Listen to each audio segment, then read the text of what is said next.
Content warning. This video contains disturbing content involving kidnapping, sexual assault, and psychological horror.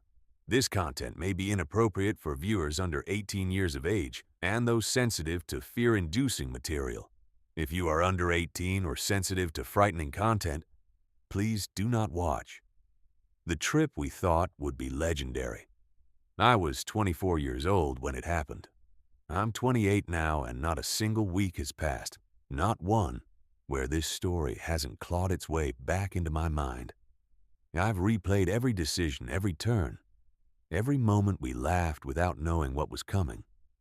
And every single time, it ends the same way, with me lying awake at 3 in the morning, staring at the ceiling, wondering how something that started as a celebration turned into the most terrifying chapter of my life. It started as the most ordinary kind of plan. The kind of plan you make on a Tuesday night over cheap pizza and even cheaper beer. Our friend Tyler was turning 21. Now, if you knew Tyler, you'd understand why this was such a big deal to all of us.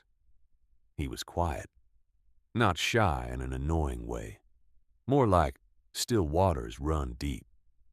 He was the guy who listened more than he talked, who laughed at his own jokes 5 seconds after he told them, who held doors open for strangers without thinking about it. He was the kind of person that made a group better just by being in it. But Tyler had never really lived, if you know what I mean. He'd never gotten reckless, never done anything that would make a good story at a dinner table 15 years later. And most notably, and I say this with all the affection in the world, Tyler had never been with a woman, not even close. So 6 of us pooled together and booked the trip. Vegas. Where else do you take a guy like Tyler for his 21st birthday? The plan was simple. Get him loosened up, get him having the time of his life, and if the stars aligned, get him to finally stop being so damn cautious about everything. There were 7 of us total. Me, Tyler, my best friend Marcus, our college friend Dominic, 2 brothers named Cole and Brennan, and a guy we'd all known since middle school named Ray. We split into 2 rooms at a mid-range hotel just off the main stretch. Nothing fancy, but clean, centrally located and close enough to everything that mattered. The kind of place where the carpet has seen better decades, but the beds are comfortable enough to pass out in, which was really all we needed. The first evening was everything a Vegas night is supposed to be. We ate like kings at a buffet that had no business being as good as it was. We hit the casino floors, fed quarters into machines, watched Cole lose $100 in 20 minutes with the kind of calm acceptance that told you he had absolutely no idea what he was doing. Out of 7 of us, only Dominic walked out ahead, and we never let him forget it for the rest of the trip. As the night stretched deeper, we hopped between bars, and with every drink, the world got a little softer, a little funnier, a little less serious. Vegas has that effect on people. It's designed to dissolve your inhibitions, to make midnight feel like 8 p.m., to turn strangers into best friends and bad ideas into great ones. We found a nightclub that was absolutely electric, wall-to-wall people, music you could feel in your chest, lights cutting through the dark like something out of a film. It was exactly the kind of place where anything could happen. That's when Cole and Brennan gave us the look. You know the look. Every guy knows the look. They were walking toward the exit with 2 women flanking them, and they shot us this unmistakable, satisfied grin, the universal signal that said, "Don't wait up." We laughed, we cheered, and just like that, our group was down to 5. That left us with our main mission, Tyler. We tried everything. We pushed him toward girls on the dance floor. We hyped him up. Marcus physically walked him toward a group of women at the bar, and then abandoned him halfway there, like a cowardly wingman. Every time, Tyler would freeze, panic, and retreat back to us with that helpless grin that said, "I tried, I really did. By midnight, we had accepted the truth. Tyler was not going to make this easy on himself. It was Marcus who first said it out loud. We need to find someone for him. And in the blurry logic of that particular Friday night in Las Vegas, that sentence made complete and total sense. We weren't thinking about consequences. We weren't thinking about anything beyond the bubble of that night. We left the club. The streets were still alive. Vegas never really sleeps. But as we moved away from the main drag, things got quieter. That's when we noticed a woman walking alone ahead of us. She was moving slowly, casually, and something about her body language made it seem like she wasn't in a hurry to get anywhere in particular. Looking back, and I've looked back at this moment more times than I can count, there were things I should have noticed. Things my sober brain would have clocked immediately. But we weren't sober. And we weren't careful. And we were 24-year-old idiots who thought they were doing their friend a favor. Marcus approached her. The rest of us hung back, watching like the terrible wingmen we were. He explained the situation, that we had a friend, that it was his birthday, that we were hoping she might want to spend some time with him. She looked at Tyler. I remember that look. Even through the haze of everything I'd had to drink, I remember it clearly now. The way her eyes traveled over him slowly. The way she didn't smile exactly, but something shifted in her expression. Calculating. Measuring. Her voice was deeper than I expected. Not dramatically so. Just enough that Marcus and I exchanged the briefest glance. A flicker of something unspoken. But then she reached out and took Tyler's arm. And Tyler, bless him, looked at us with an expression that was equal parts terrified and thrilled, and let himself be led down the sidewalk. We laughed. We cheered quietly. We patted each other on the back like we'd just solved the world's problems. Then, because we were idiots, we followed them. Not close enough to be noticed, or so we thought. We hung back a half block, watching them walk. She was leading more than walking beside him, and Tyler kept glancing back at us with those wide eyes that said, "Guys, help." But also, "Don't you dare." They didn't seem to exchange much conversation. She just walked and he followed, and we trailed behind like the world's least subtle surveillance team. After what felt like 15 or 20 minutes, they turned down a street that was noticeably darker. The kind of street that doesn't have much foot traffic, where the streetlights are spaced further apart and the sounds of the strip feel far away.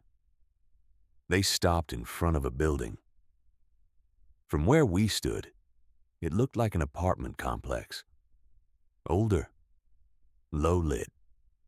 The kind of building that's been there for decades and doesn't advertise itself. She opened the door. She clearly knew the entry, and they stepped inside together.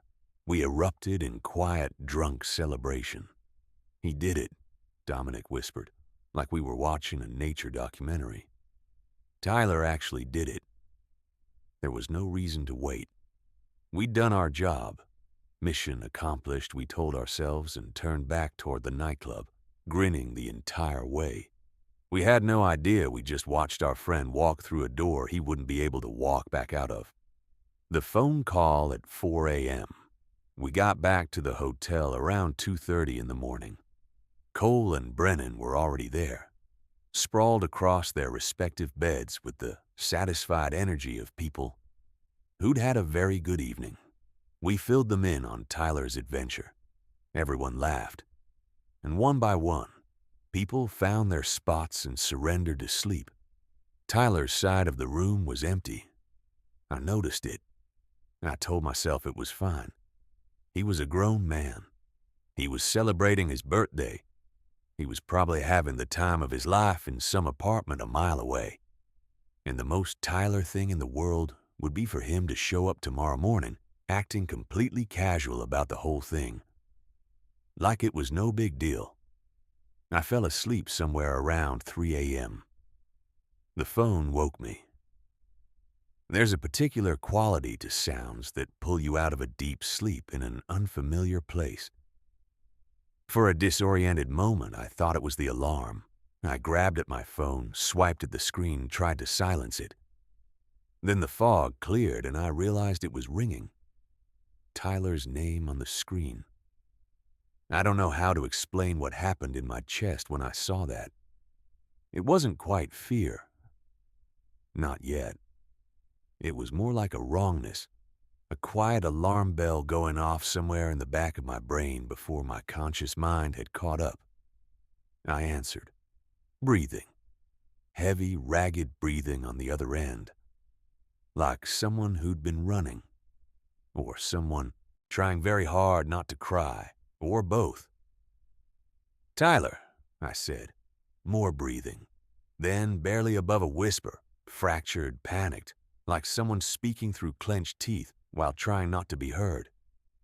It was that woman. A pause. "Guys, you have to get here right now." By then I was sitting upright, and Marcus, who'd been woken by the ringing, was watching me with wide eyes. I put it on speaker. Everyone in the room was awake within seconds. "Tyler, where are you? What's happening? Are you okay?" We all fired questions at once, overlapping, desperate. He didn't answer any of them. The line went quiet.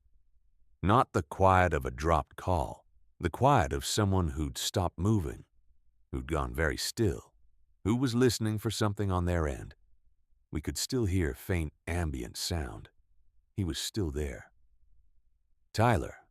My voice had dropped to something low and urgent. "Tyler, say something. Tell us where you are." Nothing. And then the silence broke. The sound was sudden and violent, a door being thrown open with tremendous force, the crash of it hitting something solid. And then Tyler screamed. Not a shout, not a yell. A scream, raw, terrified, the kind of sound a person makes when something genuinely awful is happening to them. A sound I had never heard come out of a human being before. And hope to God, I never hear again. Then the call ended. For a moment, none of us moved. The room was completely silent. 5 guys sitting in the dark, staring at a phone screen that now just showed a disconnected call, and trying to process what we'd just heard. Then everyone moved at once. I called 911 immediately. The operator was calm and professional, asking me for details I wasn't sure I had. What was the address? What street? I closed my eyes and tried to drag the memory up through the alcohol and the shock. The darker street, the older building, the left turn off the busier road, but the details kept slipping, dissolving, rearranging themselves into something unreliable. Ray spoke up. "I know where it is," he said. "I was watching the route." "I remember." I relayed this to the operator. They said they were sending units to the hotel to escort us. The wait for the police to arrive was the longest of my life. We stood in the parking lot in whatever we'd grabbed off the floor, wrinkled shirts, mismatched shoes, and nobody talked much. Cole kept pacing. Dominic sat on the curb with his head in his hands. I just kept calling Tyler's number over and over, getting voicemail every time. 2 patrol cars arrived. We explained everything: the woman, the street, the building. Ray climbed into the lead car and directed them from memory, retracing the route we'd taken the night before with an accuracy that surprised me. Past the club, down 2 side streets, a turn onto the quieter road. He stopped them in front of the building. It looked different in the early morning dark. More ominous. Less like an apartment building and more like something that had been forgotten about. 2 officers from the lead car went inside. The remaining officer, a woman calm and firm, told us to stay with the second vehicle. We stood there in the pre-dawn silence and waited. Minutes stretched, Nobody spoke. Then the female officer walked back out toward us, and the expression on her face made my stomach drop before she'd said a single word. "We need one of you to come inside," she said. "We found a body." Cole started crying immediately. Brennan grabbed him. Marcus turned away and pressed his forehead against the roof of the police car. I was the one who went in. The inside of the building was nothing like what we'd imagined from the outside. There were no apartments, no mailboxes, no hallways, no signs of anyone living there.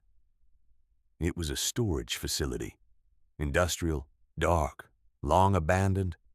The kind of space where the air itself feels stale, like it hasn't been breathed in years. Exposed beams overhead, concrete floors, the hollow echo of footsteps. One of the officers led me toward the back. There was a figure leaning out of an open storage closet. A young man, maybe our age, sprawled in a position that told you everything before you'd even looked at his face. I made myself look. It wasn't Tyler. I exhaled so hard, I nearly doubled over. The boy in that closet had light blonde hair. Tyler's hair was dark brown, almost black. Different build, different face, different person entirely, but someone's person, someone's friend, someone's kid, and my God, I still think about him sometimes. The officers swept the rest of the building. Nothing. No one. No Tyler, no woman, no sign that anything had happened here recently except for what was in that closet. I searched the storage unit Tyler had entered with her. Empty. Not even a forgotten water bottle. We went back to the hotel. Nobody slept. The call from home. We filed a missing persons report before we left Vegas. The police took our statements, noted the description of the woman, documented the building and its address. They were professional about it, thorough even. But there was a specific quality to their questions that I recognized, even in my exhausted and traumatized state. The questions of people who've seen enough of Vegas to know that young men sometimes disappear voluntarily for a weekend. They were being careful not to say it, but I could feel it underneath the surface. Maybe he left on his own. Maybe he'll turn up. We drove home in near silence. 7 of us had come on this trip. 6 of us drove back.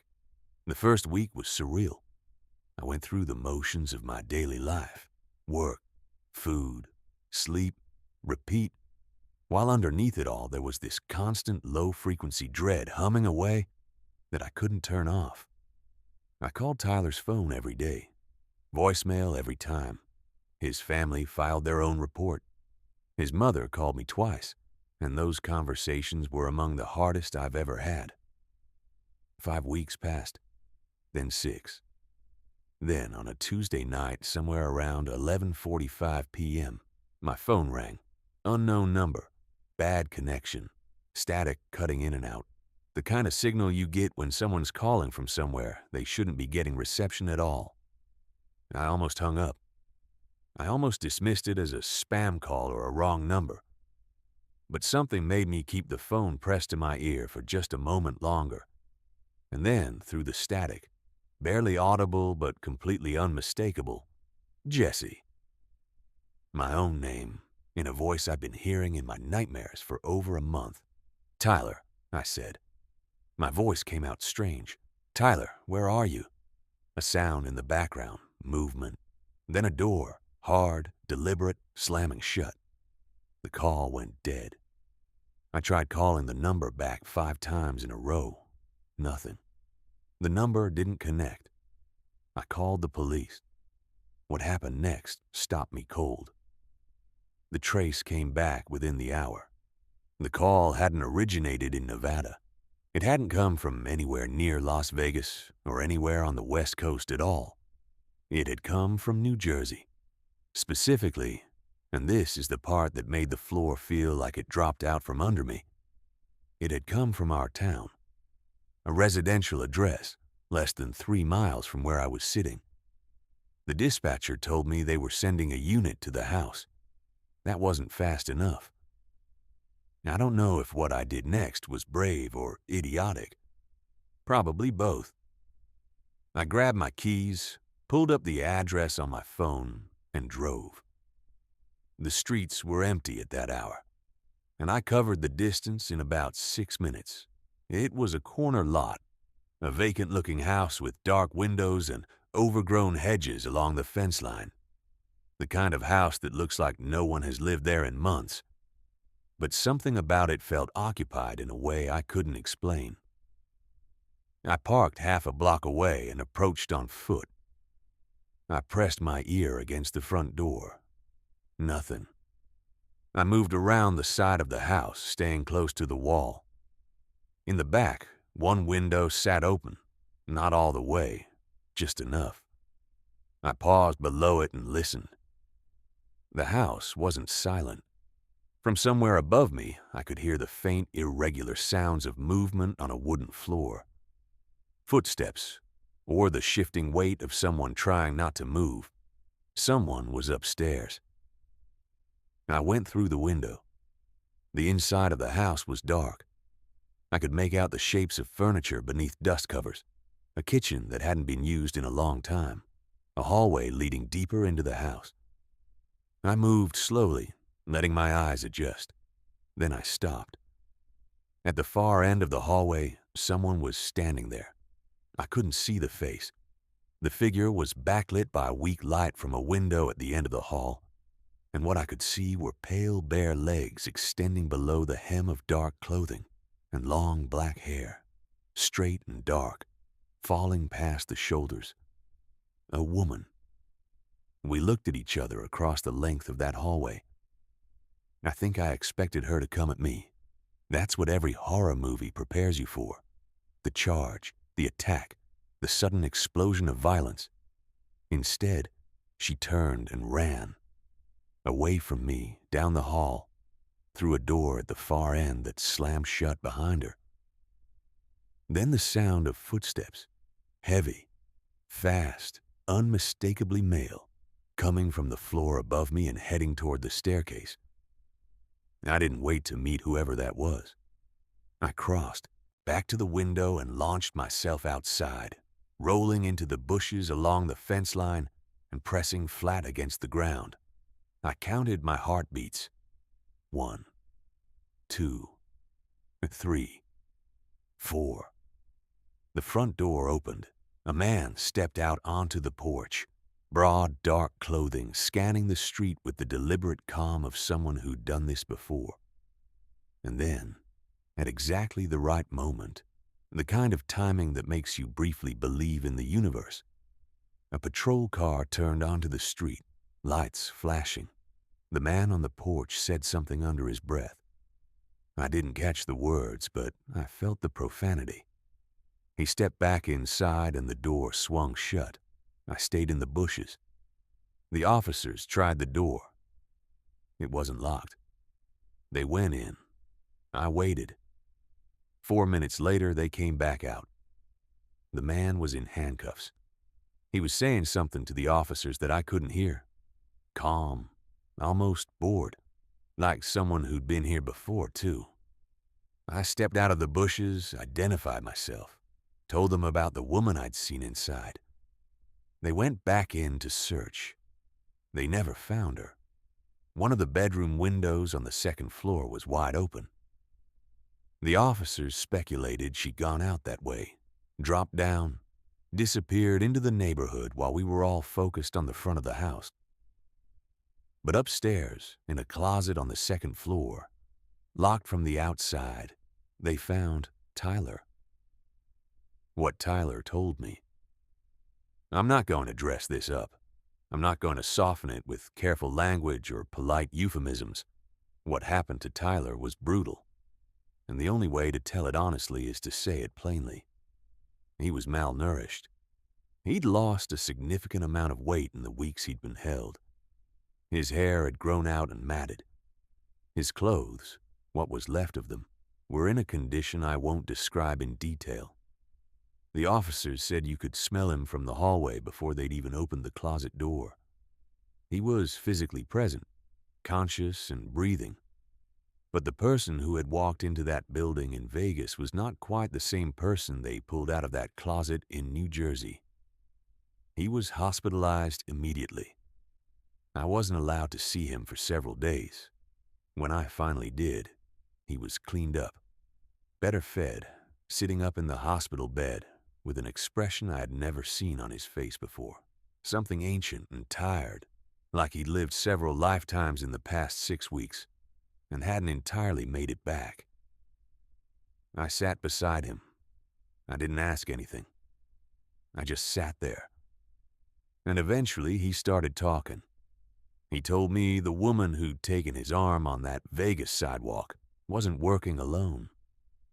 She was, as far as he could understand it, a contractor, someone paid to identify and deliver. She'd escorted him into the building, handed him over, collected whatever she was owed, and left. He never saw her again after that first night. The people who kept him were not disorganized. That was the thing that disturbed me most as he described it. The efficiency of it, the procedural quality. They moved him. Vegas to somewhere else in Nevada. Then eventually east. He didn't know all the stops. He was kept disoriented deliberately. Limited food, inconsistent sleep. No windows in most of the places he was held. At some point early on, they made him tell them things. His hometown, his home address, the names and addresses of the people who had been with him that night. Our names, our addresses. Tyler's voice broke when he got to that part. He looked at me with those exhausted eyes and said he was sorry. And I told him he had nothing to be sorry for. And I meant it completely. There is no version of that situation where what happened was his fault. Not one. But understanding that they had our information, that they had my address, recontextualized everything that had happened in the weeks after Tyler disappeared. The quiet period that had felt like waiting.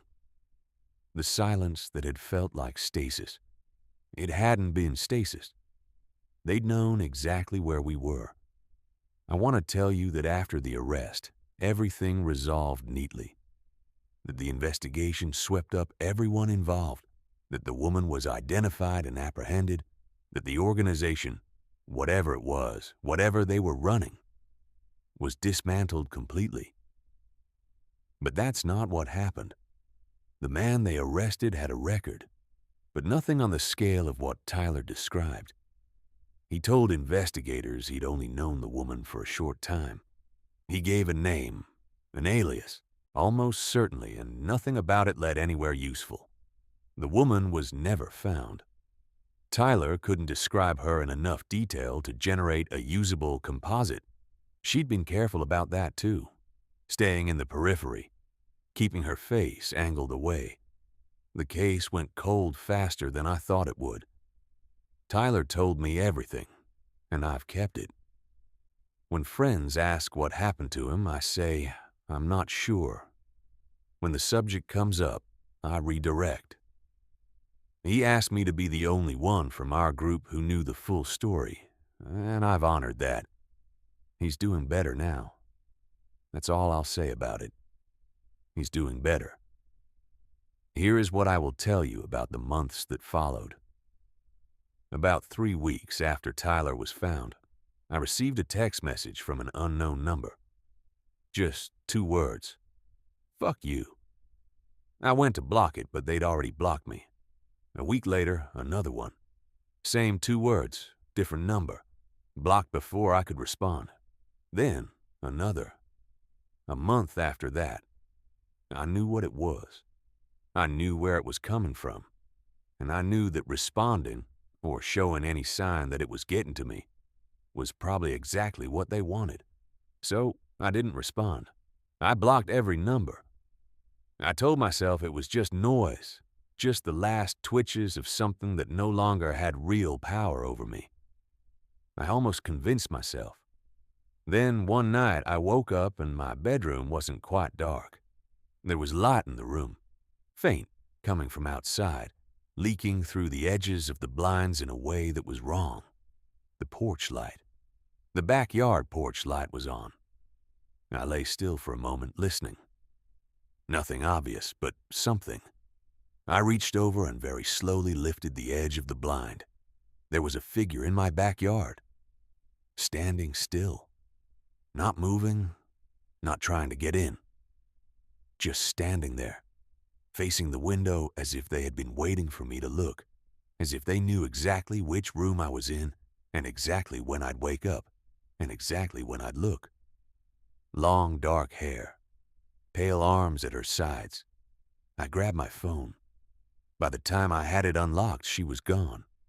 No movement, no sound, just gone, as if she'd stepped sideways out of reality. I called the police. They found nothing. That was the last time.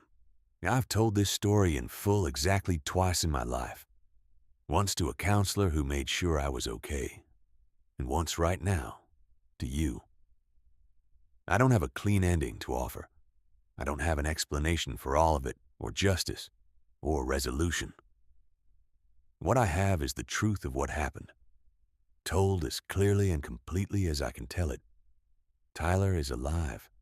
That's the only ending that matters, but I sleep lightly these days. And I keep my porch lights off. Because I've come to understand something about the people involved in what happened to Tyler. Something I think about every time I hear an unfamiliar sound in the night, every time an unknown number calls, every time I catch myself scanning a crowd without knowing why. They're patient, they're organized, and they don't forget. Neither do I.